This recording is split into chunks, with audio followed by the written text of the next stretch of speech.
This is probably the moment that most of you have been waiting for ever since we said we were doing a 383. We've got it all assembled up here, set up on, well, it's actually a Superflow dyno, but we're just using it as an engine stand today because we're going to be getting this thing fired up with the intent of going to another shop who has a functional dyno to run this thing in. But we want to get it running first here, make sure we have everything squared away so that we don't waste any of their time. You might remember when the 327 came in, they had those copper valve covers, so we got those polished back up, put on here. We have a Phytech EFI system that we're going to be running. We've got our water pump set up so that we'll hook up the garden hose right here. It'll run water through, come out, just dribble on the ground there. We just have some headers that we got with the dyno when we bought it several years ago, and we've got O2 sensor there hooked up, customer's distributor from the 327 on here, and should be interesting. But let's talk about a little bit of how we got here first, because in the last video we were talking about some of the valve train setup, but we've done a little bit of work since then. Okay, so let's see here. Where were we? In the last video, we were doing some of the valve train checks. So I went through our heads. They're CNC ported. I actually did disassemble them and put a runout gauge on them, and the seats are all very good. Under 1,000 seat runout, which is as good as I would do here on the 30 if I was going to do the heads. So I didn't have to go through and touch up the seats or anything like that, which is always nice because on some of the cheaper heads, we would definitely have to do a valve job on them. The heads come with stainless exhaust valves and stainless intake valves with a back cut and dual valve springs for a hydraulic roller cam like we're running. Double checked our spring pressures and installed heights to make sure that we were going to be within our recommendations from the camshaft manufacturer, and everything looked to be good there.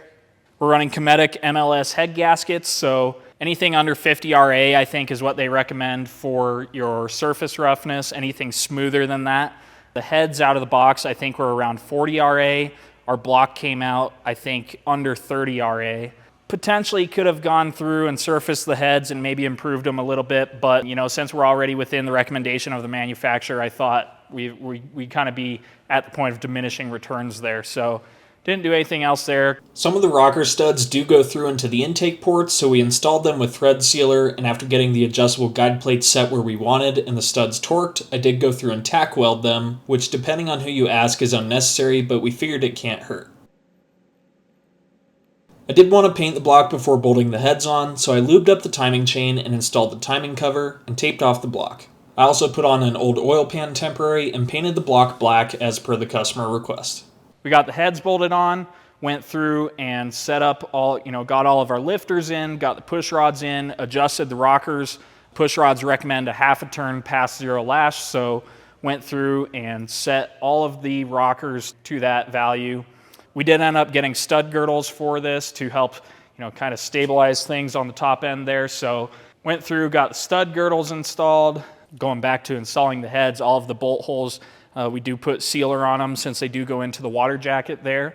Got our AFR eliminator dual plane intake on here. The valve covers here, we got the nice Felpro valve cover gaskets. They're a rubber instead of a cork gasket. Those are pretty nice. Everything cleared well. These are tall valve covers already, so that worked out. We didn't have to do anything different on valve covers, so I'm not sure what the customer will end up doing for dress up on this, but it came in with the copper valve covers, so I assume he wants to have copper valve covers when it leaves. On the bottom end, let's see, we were pretty much done there, aside from making sure that our pan cleared, which this is a Moroso oil pan. I don't remember off the top of my head, but I think it's designed to have plenty of clearance for the stroker crank and so on. Pickup tube, we always just tack weld it to the oil pump. Got that installed, and then kind of buttoned up the bottom end. Again, we have a one-piece rubber Felpro gasket there on the oil pan. Installed the rear seal, forgot about that, but we did get that installed as well. Once we had the top end all pretty much put together and bottom end sealed up, we added our Driven break-in oil. We run BR30, Driven racing brand break-in oil. That's pretty much our go-to here in the shop. We put our oil in and spun the oil pump just with the drill there. to make sure that we had oil pressure and to prime the system before we do anything as far as actually running the engine.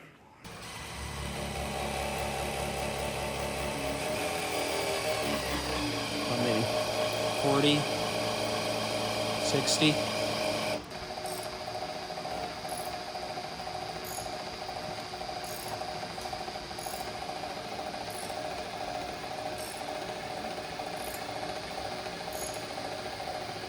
As far as getting it out here on the stand, we got our headers put on. Was kind of a dummy and put the headers on before I put the spark plugs in. So we had to make ourselves a special stubby spark plug socket. Before I put the heads on, we actually did kind of put the balancer on and made sure our tab on the timing cover did correspond to top dead center on the balancer, so that we could get kind of our base timing set up before we ever started anything and get everything lined up there like we wanted to be.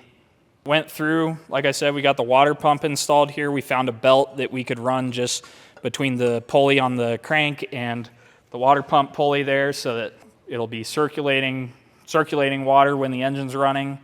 We'll be using the low pressure fuel pump that's on the dyno here, and that pumps into the force fuel system that comes, well, I think you have to buy it separate depending on what kit you buy, but it comes with the Phytech EFI system. So basically, it has a little reservoir that your low pressure fuel pump pumps into that reservoir, and then it has a high pressure fuel pump for the electronic fuel injection.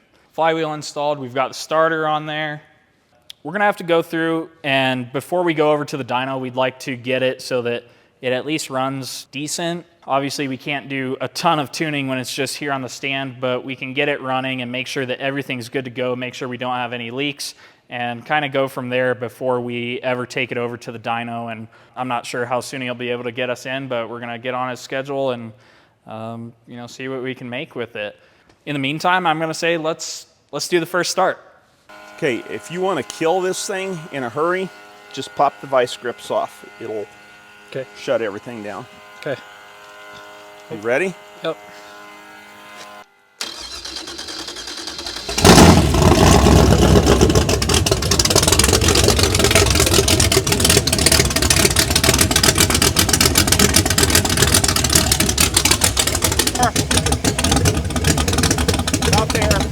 About there.